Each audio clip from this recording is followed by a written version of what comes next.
Olá pessoal, continuando aqui o nosso curso de conceitos de política, hoje vamos falar sobre autoritarismo e conflito de classes. O autoritarismo é uma categoria ampla que abrange qualquer governo que toma decisões para a sociedade. Ele pode ser um governo de um ou de poucos. As pessoas que decidem nesse tipo de governo pertencem a uma família específica, no caso de monarquias ou aristocracias, ao clero, como no caso da teocracia, ou a algum outro agente, como com as Forças Armadas, ou com uma classe de proprietários de terra.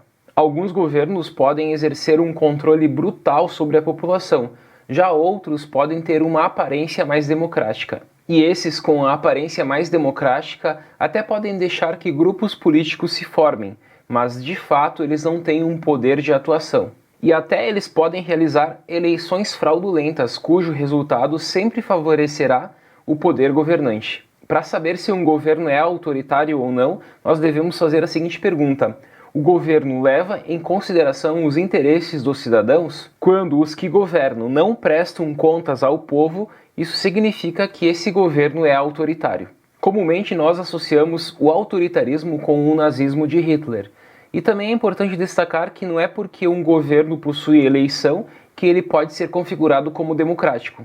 Já ao falar sobre conflito de classes, luta de classes, nós sempre vinculamos esse conceito com o marxismo. Segundo Marx, a sociedade industrial capitalista conduz inevitavelmente o embate entre o proletário e o burguês. O proletariado é a classe trabalhadora cujo trabalho é responsável pela produção de bens e ele recebe em troca o salário. Já a burguesia são as classes médias e altas, detentoras do capital e dos meios de produção, que lucram com o trabalho dos proletários.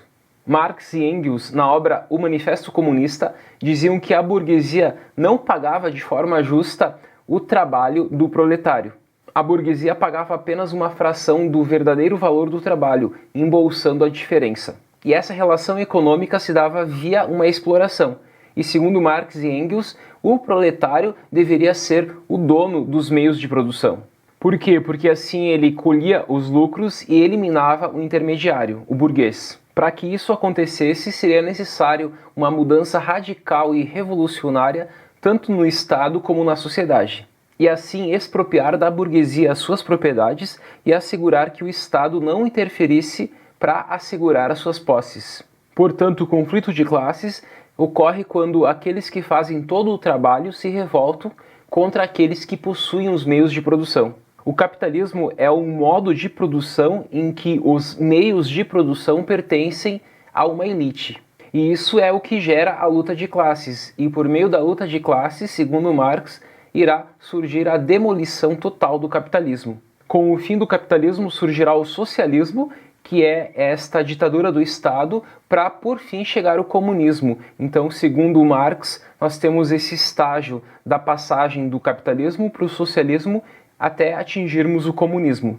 O comunismo seria um novo sistema de propriedade coletiva dos meios de produção. Finalizo destacando o seguinte: um dos aspectos do modo de produção são os meios de produção, que incluem recursos como complexos industriais, matéria-prima, fontes de energia, instalações agrícolas e mão de obra. Inclui também o trabalho e a organização da força de trabalho. Marx descreve, portanto, também o que chama de relações de produção. Em suma, a relação entre o grupo na sociedade, que é dono dos meios de produção, a burguesia, e os grupos subjugados que não têm acesso aos meios de produção, incluindo a força de trabalho da referida produção, o proletariado.